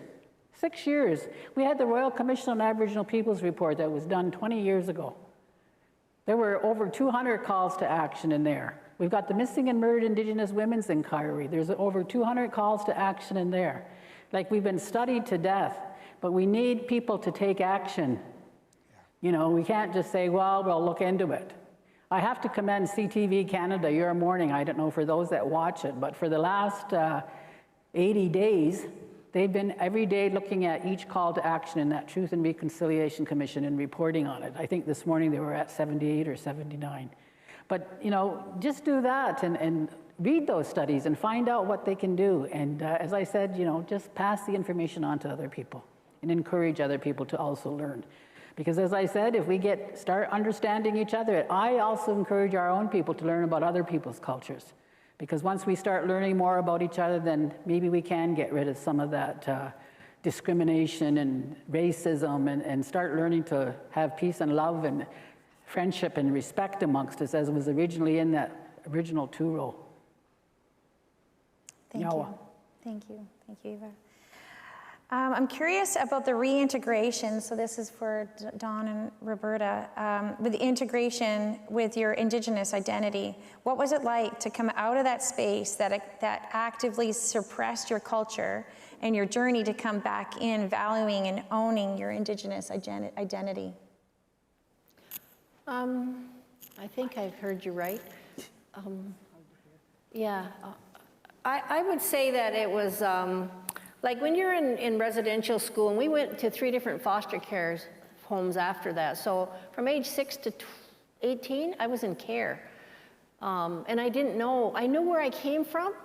Because I remembered my family. But as far as coming home after all that, you're so indoctrinated into what they were trying to do. You know, they're trying to transform you into something, right? It was really difficult. And I don't know if, see, when I was in the last foster home, when I turned 18, I'd finished high school, but I was determined to go home. That was my biggest thing, because I had left those little ones. And in my mind, those little brothers and sisters were still little. So I had to go home. But when I get home, there's nothing familiar. My brothers and sisters have grown up. I don't know them. They don't know me. And how do you adjust to that? It's really hard. It's really hard because you know that you're an outcast, basically. You know, but I'm a persistent person too, so. You try your best, you know, and I think one of the drawbacks to that is that you have to fit in. It's like anybody, any kid, any teenager, if you don't fit in, what do? You try to be like your friends, right? So that's where the alcohol, and I was never a drug person, but the booze and all the rest of that stuff. You get into that kind of a lifestyle, and that's not good. And so, and as far as like tradition, language, we didn't have any of that. And I think when we came out of there wasn't anything on our res either. There was no promotion of language at that time. So that came later when I had kids. Then my children were being introduced to their culture and their language, but much later, you know, so it wasn't an easy transition at all, because we were all learning. I'd say our community was learning from what was happening in residential school, actually. And we were realizing that there were a lot of losses. There was a lot of harm done through residential schools, and how do you recover that? So now we've got, what, Gaoneo, we've got language, we got Cayuga, we got Mohawk, and which one?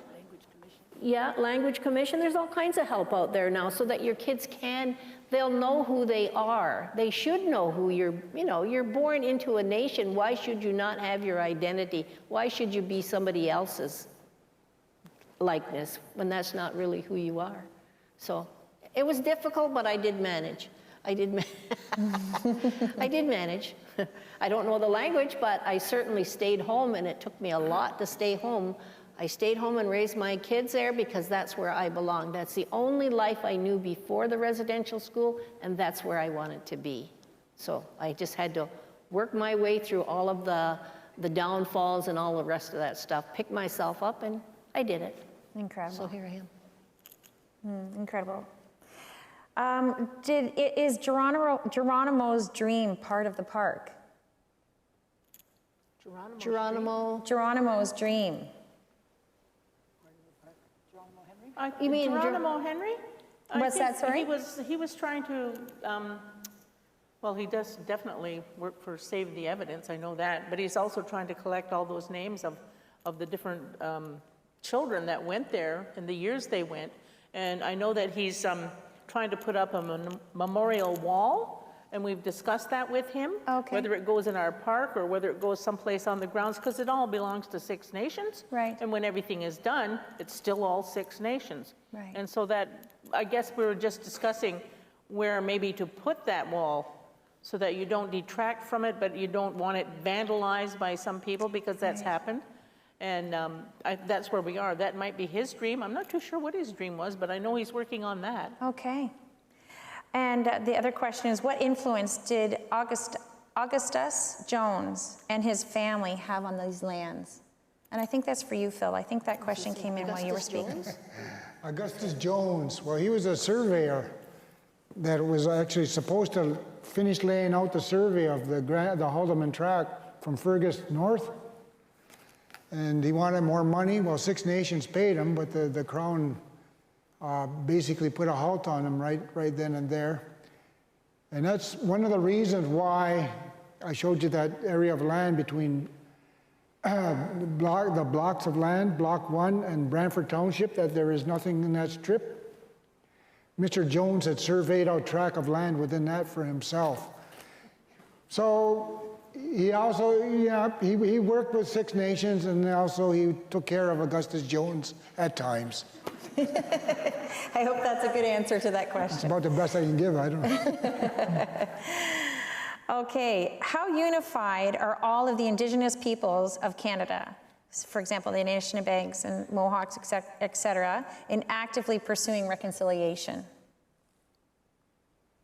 Well, I think in the act of reconciliation, we're pretty unified because we all think that there should be. But then on the other hand, there are some that says there is no reconciliation. You know, particularly because I said when I was speaking how now we seem to be forgotten again. And we see that the boil water advisories that were promised by the Liberal government is not been met. And so when you see things like that, we see our land claims not being settled and you know, different things that pop up, then people think there's no reconciliation. But I think that, and you know, we're diverse. We're like our cultures are different from the people in the prairies or the people in the British Columbia. So you know, it's not like you know, even in the, you know, I've said to a member of Parliament in the House of Commons once, you guys all have to agree. They say to us, you guys all have to agree. And I says, well, why do we all have to agree? You guys don't agree in the House of Commons. All you do is yell at each other. Exactly. You have parties, and you know, we just saw a campaign where all they did was call each other down.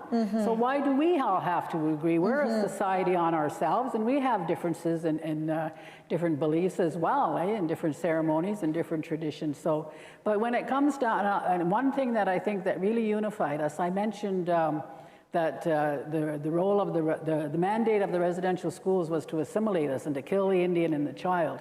And that was what, over 100 years ago, 150 years ago. Well, in 1969, Jean Chrétien, who was then the Minister of Indian Affairs under Pierre Elliott Trudeau, introduced the 1969 White Paper, which had the same mandate. assimilate them, get rid of the Indian problem. Well, at that time, we were very united because then we stepped up. That's when the political Indian organization started forming and people came together and fought that. So when we get issues like that, we are united. And so we fought that and we continue to fight that struggle. And I say to everyone now, like, we've gone through this, I've gone through this, and the younger people coming behind us are angrier, they're more knowledgeable, they're smarter, they're more capable, and they're more aggressive. And so, you know, they're learning and they're listening, and I think that they're going to continue to move us further and further ahead. And so I guess we can be proud that we were part of that path, leading it from way back in the 60s, and nobody was paying any attention to us. They wanted to assimilate us. And so we are united when it comes down to major things like that, but we still have our own disagreements amongst us, like any society does. Yeah, you're darn tootin'. So this is actually, speaking about the youth, and Phil, I think your comment regarding the school system is critical. So how would you gauge the involvement of the younger Indigenous of 18 and under? Are they, I know it's hard to hear me, isn't it, because there's a little bit of an echo, but are the 18 and under Indigenous community for children engaged in fighting, as you said? Is that unified? Well, what we're doing, I'm doing a lot of work with the young people because I think it's too late. We give up on a lot of the adults because they're all set in their ways. So I'm focusing on the young people. and what we do at Six Nations, Rob mentioned that we've got an immersion school. We've got another school, it's a private school called Everlasting Tree School, which are for pre-K. It's teaching them the language, it's teaching them the culture. We've got a Six Nations Language Commission. We've got the Gowanili Immersion School where kids are starting at kindergarten and going all the way through high school. And we're having more youth programs. Unfortunately, one of the areas where we do not get enough resources is in the area of recreation. To keep those kids, I don't know if anybody of you have heard the Right to Play. I sit on their board as well. And what they do is they go on to different communities. They're in 70 Indigenous communities across the country, but also around the world in war-torn countries. And they're focusing on the young people because they have the right to play, they're saying. And they teach them youth leadership, they teach them decision-making, goal setting, all that kinds of things. And I'm also involved with, as was when Liz introduced me, with the Commonwealth Games Federation on developing a declaration on the power of sports with respect to reconciliation with Indigenous people. And I encourage our kids to get in sports, or if they're arts, and the other thing is to try and find those hidden talents that they have. And make sure they get on the right path and teach them, you can the young people can teach the adults. And so we try to give them hope and inspiration and tell them to dream big and work hard. And I encourage their families, their teachers, and everybody to support them because it's those kids that are going to lead the path. And I think that the more we concentrate on those young people, then, maybe eventually we will get there. But you know what, and I just want to say, I talk about the racism because we know it's alive and well. And we see it a lot in the small towns that are surrounding First Nations communities all across the country. I still experience it. I experienced it when I went through school. And I'll never forget, our little minor hockey team was playing in Burford not too long ago. And they were taunted and called, these little kids, and they don't understand. They were taunted by the adults, called wagon burners and yahoos and every other thing. And things became so bad that the police had to be called.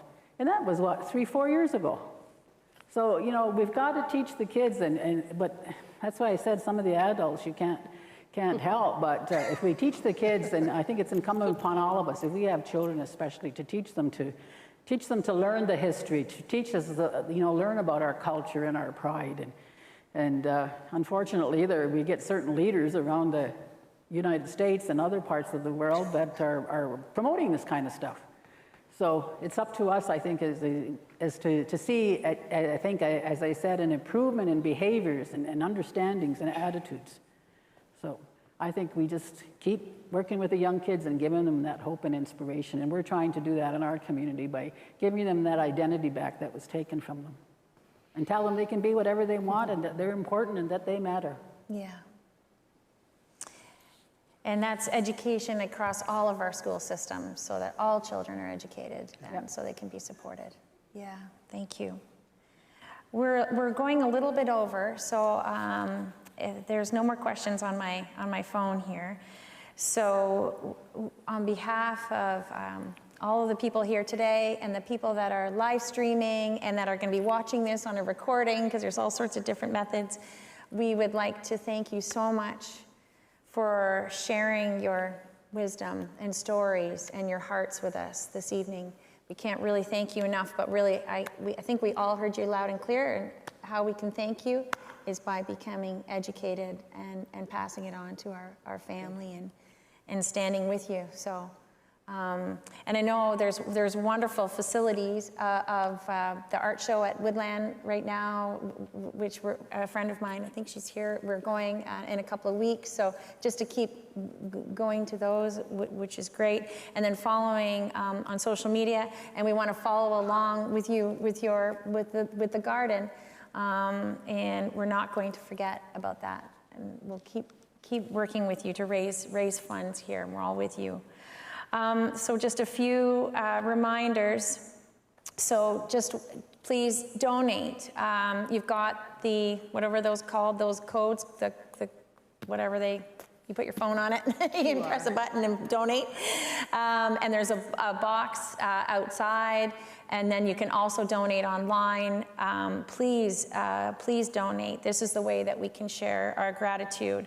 Your free Toward Braiding book is on the table on the way out, so please get that and give it a read and share it with your family and friends. We would like to thank the City of Guelph for donating this space. It was donated, and thank you to all the incredible staff that have helped put this together. So thank you so much. They've been really wonderful.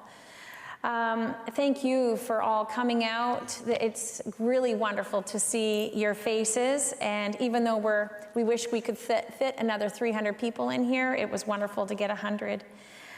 The recording of this session will be available on the Rotary Club of Guelph website at rotaryguelph.ca until October the 3rd.